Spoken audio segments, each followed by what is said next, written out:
décroissance, tu voulais rajouter quelque chose? Non, moi je voulais juste dire que voilà, la solution de la décroissance pour régler justement, mais ça recoupe un peu avec ce que, pas beaucoup d'ailleurs, avec ce que Nathalie vient de dire, mais produire moins en fait, en espérant finalement gommer les conséquences catastrophiques de la logique du système capitaliste. Moi je trouve que voilà, c'est pas la question. Et produire moins alors qu'il y a 1 milliard de personnes qui subissent la malnutrition, qui meurent de faim. Moi, je trouve même ça un petit peu choquant. Et puis, le vrai problème, c'est de produire en fonction des besoins des gens. Et pour ça, il va falloir justement rompre complètement avec la logique capitaliste. Et on ne peut rompre avec la logique capitaliste qu'en s'en prenant au pouvoir des patrons. Les patrons, ils possèdent les capitaux. On peut toujours leur demander de produire moins ou de produire plus. Ils font ce qu'ils veulent. Donc, encore une fois, on revient sur il faut briser cette propriété privée, en faire une propriété collective, et c'est la condition nécessaire, en fait, indispensable pour vraiment planifier la production et l'adapter en fonction des besoins, les besoins de chacun.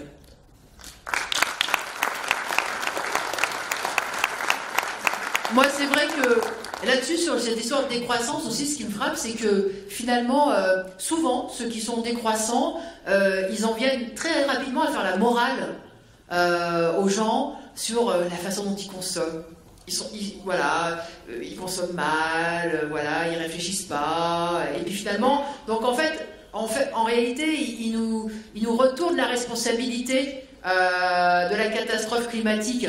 C'est-à-dire que c'est nous, parce qu'on se conduit mal, parce que voilà, on veut un écran plat, parce que on change trop souvent de godasses, hein, finalement c'est quand même nous qui sommes un peu responsables.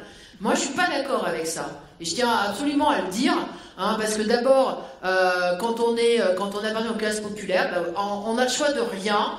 On n'a pas le choix de ce qu'on trouve dans les étalages. On peut être contre le suremballage, mais c'est pas nous qui emballons, hein. Voilà. Donc on a le choix de rien. On n'a pas le choix de ce qu'on fait au boulot, on n'a pas le choix de ce qu'on consomme en réalité. Ça c'est pas vrai, c'est eux qui le décident, c'est eux qui l'organisent. En plus, ce que je trouve insupportable, c'est quand ils font la morale en plus aux pauvres, hein, alors que les pauvres, en l'occurrence, de toute façon, ils peuvent pas manger de la viande comme ils veulent, ils partent pas en vacances, hein, ils prennent pas souvent l'avion, donc en matière de toute façon de pollution, on peut pas dire que ce soit les pauvres, hein, qui soient responsables. Bon, donc non, et puis c'est vraiment une façon justement de, encore une fois, de nous renvoyer, hein, nous faire la morale à nous, et du coup, de cacher, d'exonérer ceux qui décident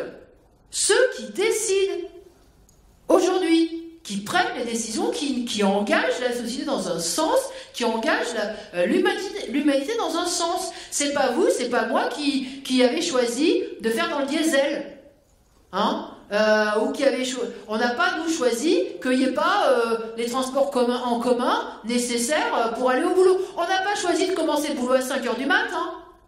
Et puis, juste au moment, 5h du matin, il n'y a pas de transport en commun, il faut sa voiture. On n'a pas choisi tout ça.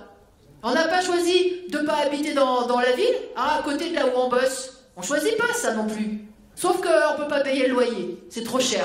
Donc, il faut bosser, il faut s'éloigner de là où on travaille, parce qu'on n'a pas le pognon pour se loger. Voilà. Mais nous, on ne veut pas faire 30, 40, 50 km pour aller bosser. On n'a rien choisi. On ne choisit pas.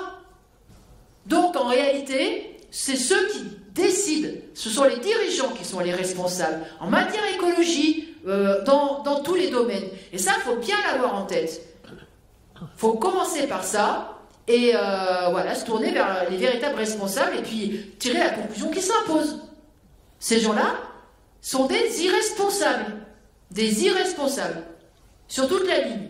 Leur comportement vis-à-vis des anciens, vis-à-vis de la planète, vis-à-vis de leurs travailleurs, c'est le même.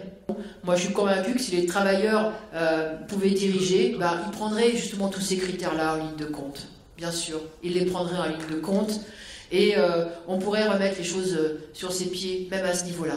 Voilà.